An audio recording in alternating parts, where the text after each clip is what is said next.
ఇక వివరాల్లోకి వెళ్తే స్వాతంత్ర సమరయోధుడు అల్లూరి సీతారామరాజు చూపిన ధైర్య సాహసాలు వెలకెట్టలేనివని, ఆయన అందించిన స్ఫూర్తి నేటి యువతకు ఆదర్శంగా నిలుస్తుందని కాకినాడ జిల్లా కలెక్టర్ షాన్ మోహన్ పేర్కొన్నారు. కాకినాడ నాగమల్లితోట జంక్షన్ వద్ద గల అల్లూరి సీతారామరాజు విగ్రహం వద్ద జిల్లా యంత్రాంగం, అల్లూరి సీతారామరాజు స్మారక కళావేదిక, క్షత్రియ పరిషత్ సంయుక్త ఆధ్వర్యంలో అల్లూరి సీతారామరాజు 127వ జయంతి కార్యక్రమం ఘనంగా జరిగింది.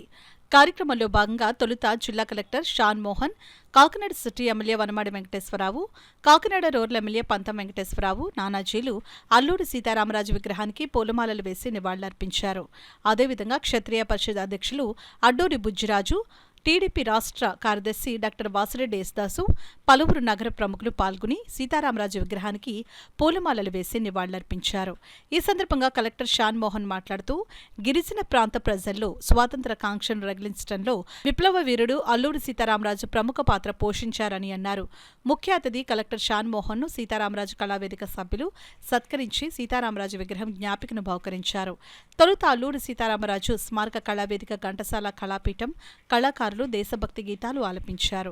ఈ కార్యక్రమంలో గిరిజన సంక్షేమ శాఖ అధికారి విజయశాంతి, నగర కమిషనర్ వెంకట్రావు, అల్లూరి సీతారామరాజు స్మారక కళావేదిక కార్యదర్శి పంపన దయానందబాబు, ఉపాధ్యక్షులు ఎస్పీఎస్ఎన్ మూర్తి, బాపిరాజు, పక్కి మణిబాల, పంపన మురళి, రాజుబాబు, పుల్లారావు, కేవీ ప్రసాద్, దక్షిణామూర్తి, బాబీ, బాలు, పిపి శాస్త్రి, క్షత్రియ పరిషత్ పాలక మండలి నగర ప్రముఖులు, టీడీపీ జనసేన నాయకులు పాల్గొన్నారు.